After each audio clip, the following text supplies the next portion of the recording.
नमस्कार विद्यार्थियों।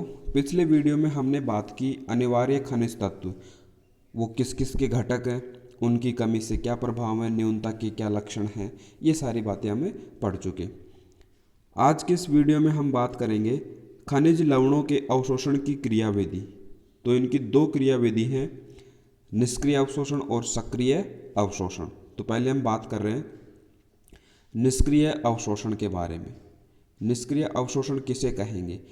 किस प्रकार का जो अवशोषण होता है उसमें आयन है, वे खनिज लवणों की हम बात कर रहे हैं, और खनिज लवण है मुख्य रूप से किसके रूप में?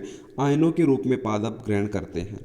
तो इस प्रकार के अवशोषण में आयन उनके विद्युत रासायनिक विभव प्रवणता, ये पूरा वर्ड ध्यान में रखें, विद्युत रासायनिक विभव प्रवणता के आधार पर, मतलब ये कह सकते हैं हम अधिक सांद्रता से कम सांद्रता की ओर कोशिका द्वारा बिना ऊर्जा खर्च किए, पहले भी हमने बात की थी सक्रिय परिवहन और निष्क्रिय परिवहन की। तो निष्क्रिय परिवहन क्या होता है? जिसमें एटीपी की आवश्यकता नहीं हो, ऊर्जा की आवश्यकता नहीं हो। तो इसमें भी क्या होगा? बिना ऊर्जा खर्च किए ये आयन के रूप में कोशिका में प्रवेश करते हैं। अब इसको समझाने के लिए अलग अलग मत परिकल्पनाएं हैं, तो उनमें से 3 परिकल्पनाएं हमें पढ़नी हैं। पहली परिकल्पना है सहती प्रवाह परिकल्पना। तो ये परिकल्पना क्या कहती है कि जो वाष्पोत्सर्जन खिंचाव जिसके बारे में हमने पढ़ा, वाष्पोत्सर्जन होगा तो उससे एक जो जड़ है, मूल है, उनमें खिंचाव उत्पन्न हो जाएगा। तो उस खिंचाव से क्या होगा कि भाई जो मूल हैं वो जल को अवशोषित करेंगी, तो जल प्रवाह होता है, उस जल प्रवाह के साथ ही जो आयन हैं वो भी ग्रहण कर लिए जाते हैं। तो यह है सहती प्रवाह परिकल्पना। दूसरी परिकल्पना है आयन विनिमय सिद्धांत। विनिमय का अर्थ है एक्सचेंज, आदान प्रदान।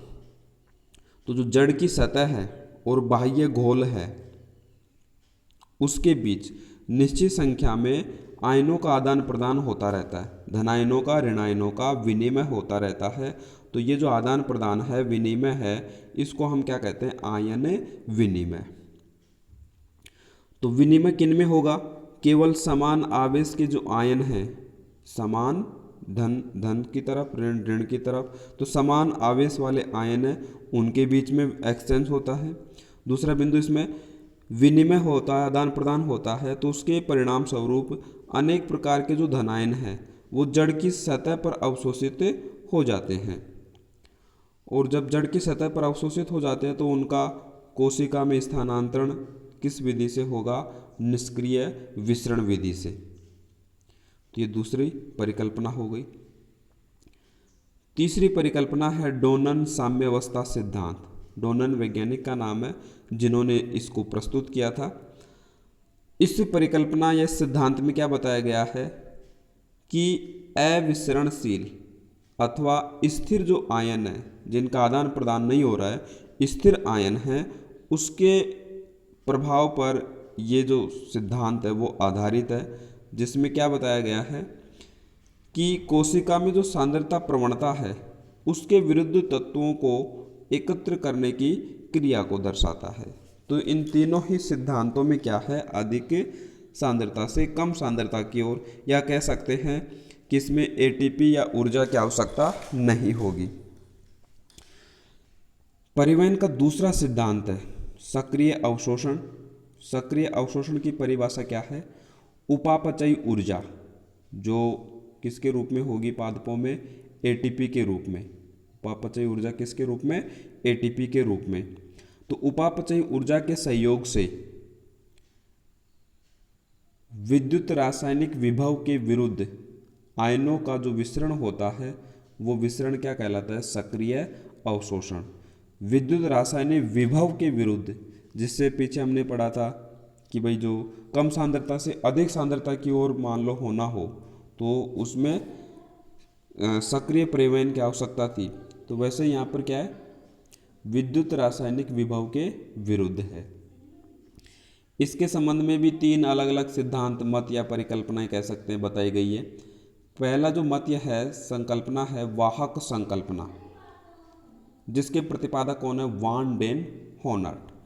इन्होंने क्या बताया कि कोई भी जो कोशिका है या जो ऊतक का भाग है जिसमें क्या होगा, आयनों का अवशोषण होगा और उसमें किसकी आवश्यकता पड़ेगी, उपापचयी ऊर्जा एटीपी की आवश्यकता पड़ेगी।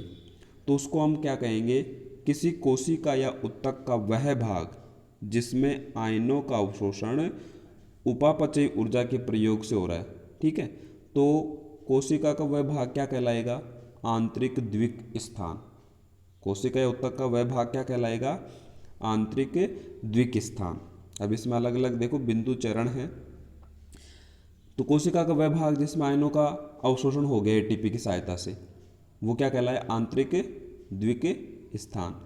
अब आंतरिक जो द्विक स्थान है कोशिका में, जो वो विशेष क्षेत्र है उसमें अवशोषित आयन हैं, आयन तो अवशोषित हो गए पर उनका विनिमय नहीं हो रहा।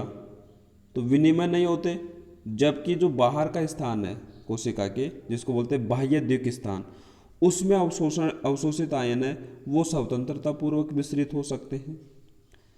तो इस स्थिति में दो स्थान बन गए, बाह्य दिक स्थान और आंतरिक दिक स्थान।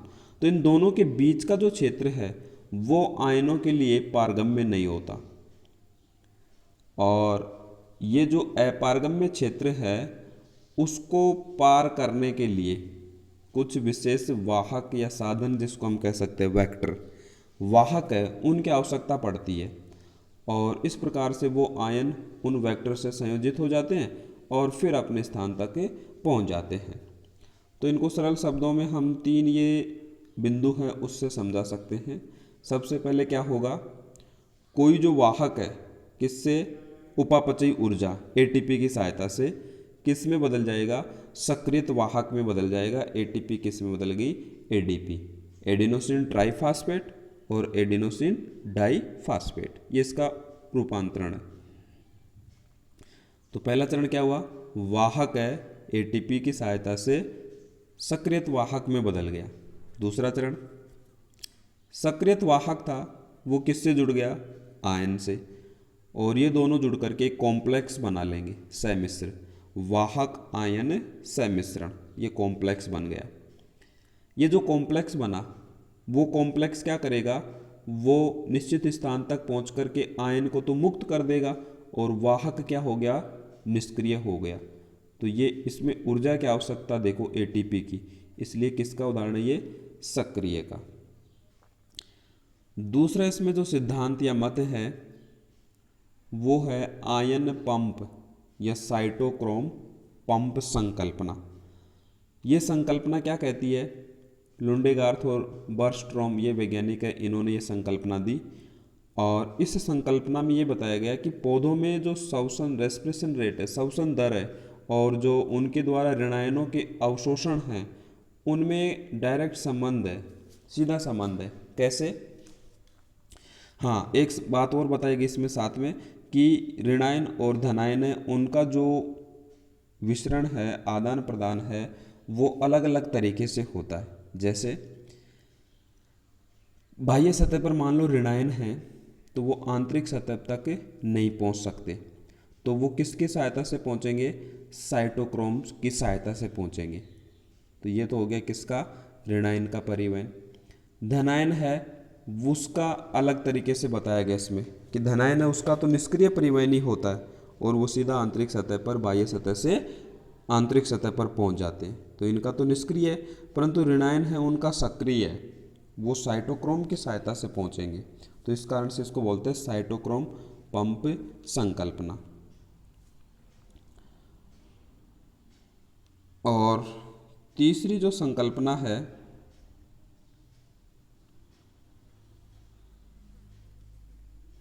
वो संकल्पना है वैद्युत रासायनिक प्रवणता की संकल्पना। ये संकल्पना क्या कहती है कि जो देने वाले वैज्ञानिक तो ये पीटर माइकल। अब ये संकल्पना के अनुसार क्या है कि जो ऋणायन है उनका जो स्थानांतरण है वो अवरोधक झिल्ली की बाहरी और भीतरी सतह पर एक विद्युत रासायनिक प्रवणता, मतलब बाहरी भित्ति और आंतरिक भित्ति, उन दोनों के सतहों पर विद्युत रासायनिक प्रवणता है उसको देखा जाता है कि किस दिशा में कम है, किस दिशा में ज़्यादा है। और इस विधि में भी देखो कौन एटीपीएज एंजाइम है वो भूमिका निभा रहा है। एटीपी की आवश्यकता पड़ रही है, उपापचय ऊर्जा की आवश्यकता पड़ रही है। इस कारण से ये तीनों ही विधियाँ किसकी हैं? सक्रिय की। एक बार पुनः देख लें। यहाँ से शुरू किया हमने जो खनिज लवणों के अवशोषण की विधि। पहली कौन सी विधि हो गई? निष्क्रिय अवशोषण, जिसकी 3 परिकल्पनाएं हैं। संहति प्रवाह परिकल्पना, आयन विनिमय सिद्धांत और डोनन साम्यवता सिद्धांत। दूसरा सक्रिय अवशोषण, जिसमें एटीपी की ऊर्जा की आवश्यकता रहेगी। इसके भी 3 मत या सिद्धांत है। वाहक संकल्पना, और दूसरा आयन पंप या साइटोक्रोम पंप संकल्पना, और तीसरी जो है विद्युत रासायनिक प्रवणता की संकल्पना। और इसी के साथ में आपका ये जो पादपों में खनिज पोषण चैप्टर है उसका समापन है। धन्यवाद।